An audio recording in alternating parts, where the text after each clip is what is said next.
The doorbell rang at exactly 2:14 p.m. on a Saturday afternoon. I'd been expecting it, though Ashley Carter, the woman who stood on my doorstep clutching a manila envelope, had no idea that her dramatic revelation was about to backfire spectacularly.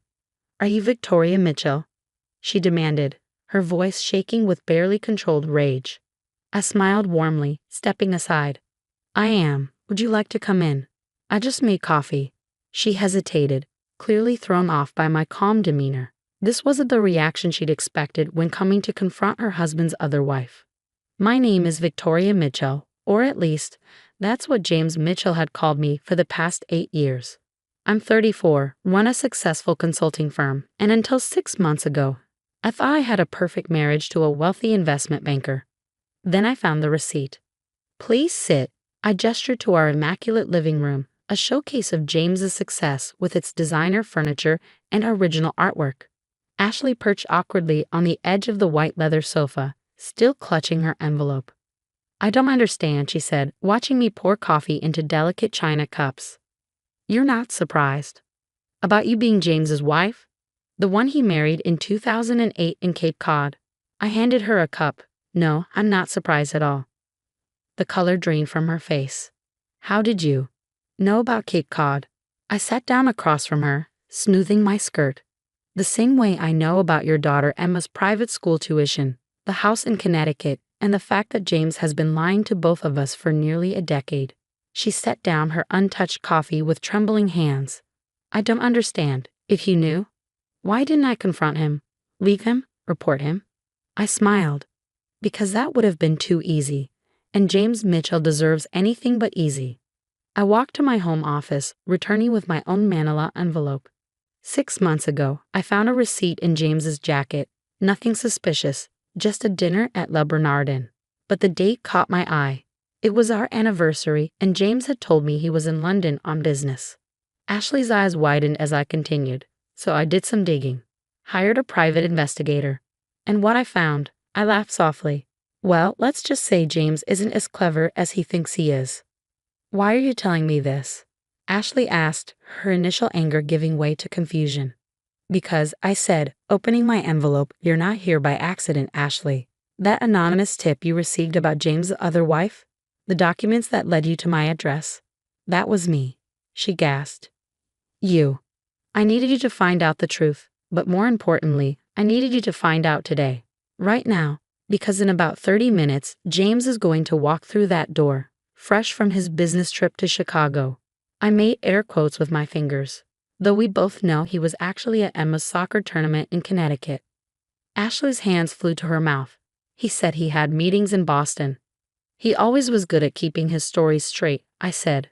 "Well, mostly straight. That's how I caught him, you know. One tiny slip-up with a dinner receipt, and his whole carefully constructed house of cards started to fall."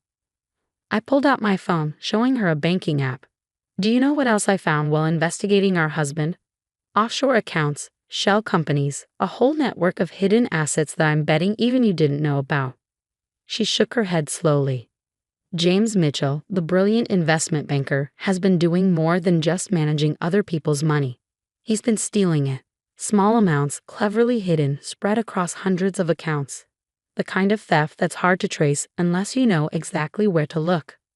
"How do you know all this?" Ashley whispered. I smiled. "Because before I married James, I worked in forensic accounting, a detail he apparently never bothered to learn about his second wife. Just like he probably doesn't know what you did before becoming a full-time mother." "I was a compliance officer at Morgan Stanley," she said quietly. "Exactly. He married smart women, Ashley. That was his first mistake." The sound of a car pulling into the driveway made us both turn toward the window. "Right on schedule," I said, standing up. "Are you ready to help me take down our husband?" Ashley stood too, her face hardening with resolve. "What do you need me to do?" I handed her a document from my envelope. "First, we're going to let him walk in and try to explain why there are 2 Mrs. Mitchells in his living room. Then, while he's desperately trying to talk his way out of that situation, you're going to show him this."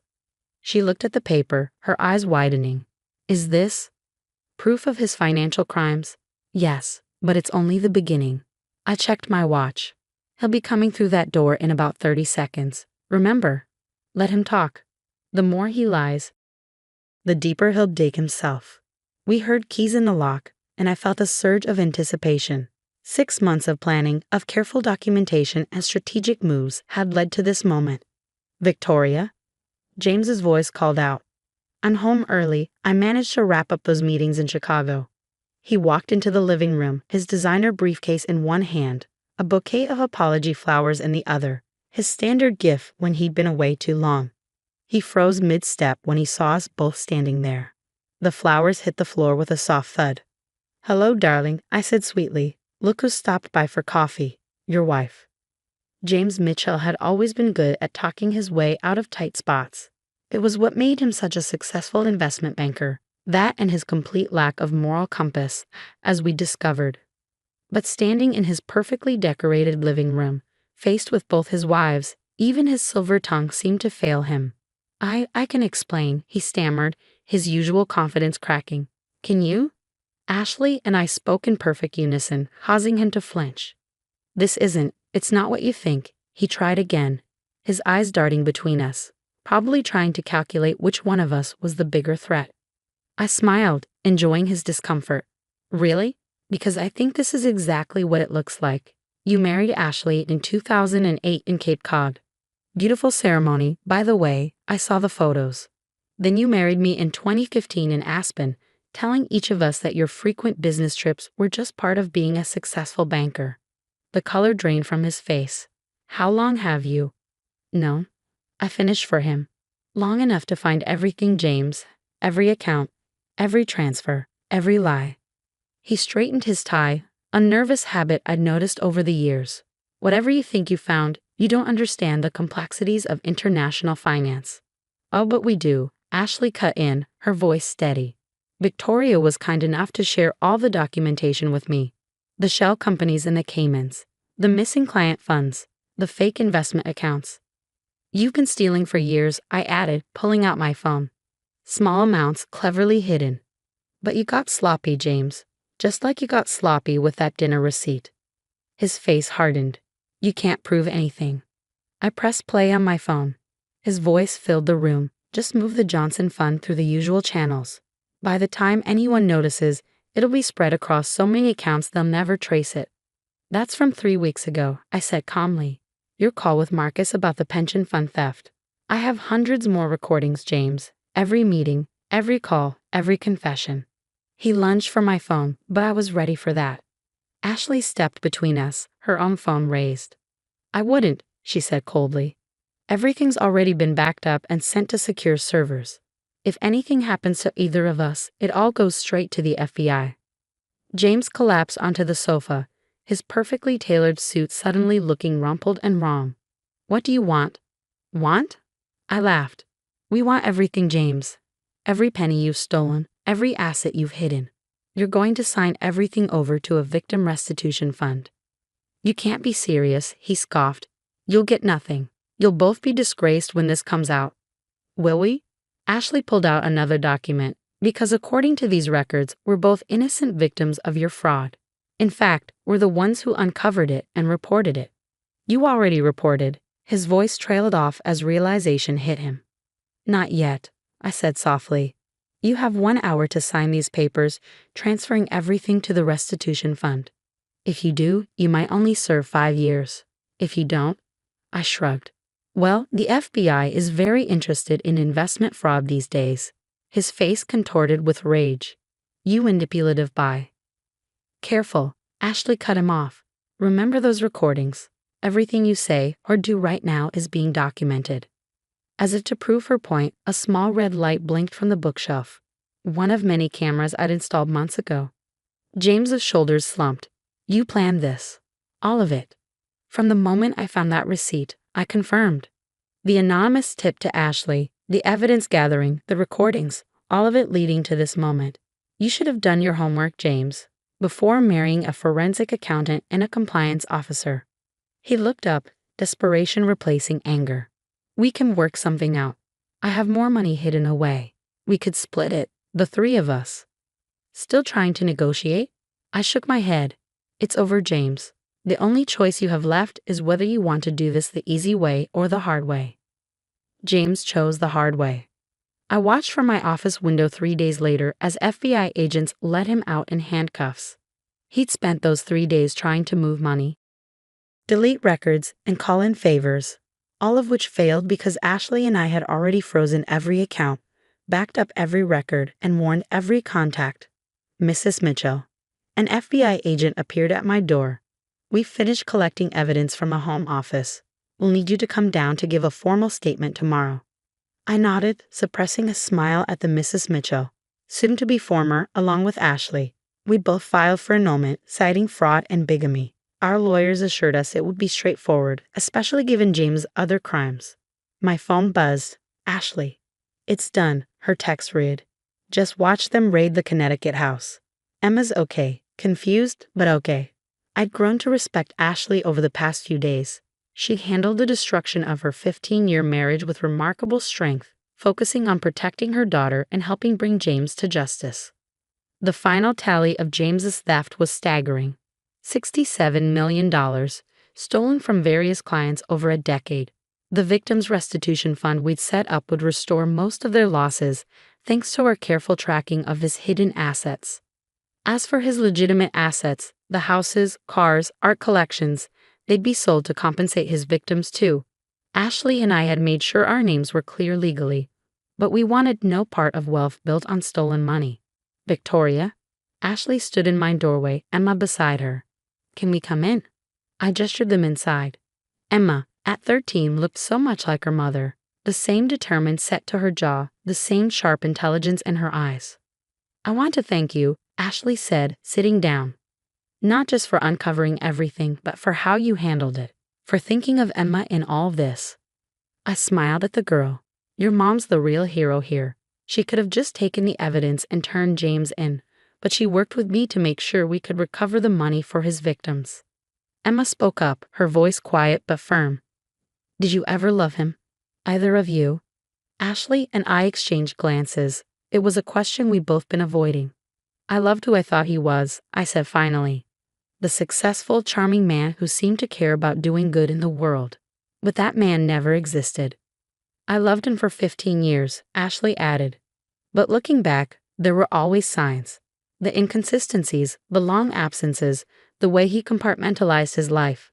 I just didn't want to see them." Emma nodded, processing this. "What happens now?" "Now," I said, pulling out a folder, we moved forward. "Your mom mentioned you're interested in finance." The girl's eyes lit up. "Yeah. I want to help people protect their money, make sure nobody else can do what Dad did." "Well," I handed her some brochures. "I've started a foundation with part of my consulting firm's profits. We're going to fund scholarships for students interested in financial crimes prevention and victim advocacy. You'd be a perfect candidate in a few years." Ashley squeezed her daughter's shoulder. "See, something good can come from this." As they left, I turned back to my window. The FBI vehicles were gone, along with James. The life I thought I had, perfect marriage, wealthy husband, glamorous lifestyle, had vanished too. But in its place was something real: integrity, justice, and an unexpected friendship with the woman who should have been my rival. My phone buzzed one last time, a news alert. James' arrest was already making headlines. Prominent banker charged in massive fraud scheme. Below was a quote from his lawyer. "Mr. Mitchell maintains his innocence and claims he was set up by his wives." I laughed out loud. Even now, he couldn't take responsibility. But it didn't matter anymore. The evidence spoke for itself, and James Mitchell would spend the next 20 years in federal prison learning a hard lesson about underestimating women. That evening, Ashley, Emma, and I had dinner together. Not at some expensive restaurant, but at my small apartment downtown. My real home, not the showcase house James had bought with stolen money. To new beginnings, Ashley raised her glass of wine. "To justice," I added. "To family," Emma said quietly, "even if it's not the kind we expected." We clinked glasses, 3 women brought together by one man's betrayal, now united in something stronger than marriage certificates or legal documents: truth, trust, and the satisfaction of knowing we turned his lies into something good. Later, as I got ready for bed, I found one last reminder of James, a photo from our wedding. We looked so happy, so in love. But now I could see what I'd missed then: the calculation in his eyes, the practiced nature of his smile. I dropped the photo in the shredder, listening to the satisfying whir as it disappeared. Some people might call what we did revenge. I prefer to think of it as justice, not just for us, but for every person James had stolen from, lied to, betrayed. The next morning, I walked into my consulting firm with my head high. On my desk was a stack of letters, thank you notes from James's victims who were already receiving restitution payments. Each one reminded me that sometimes the best revenge isn't about destroying someone. It's about rebuilding what they broke stronger than before. And as for James, last I heard, he was adjusting to life in federal prison, probably still trying to charm his way out of consequences. But this time there was no escape, no clever argument, no wife to manipulate. Just 20 years to think about the women he underestimated and the justice they served.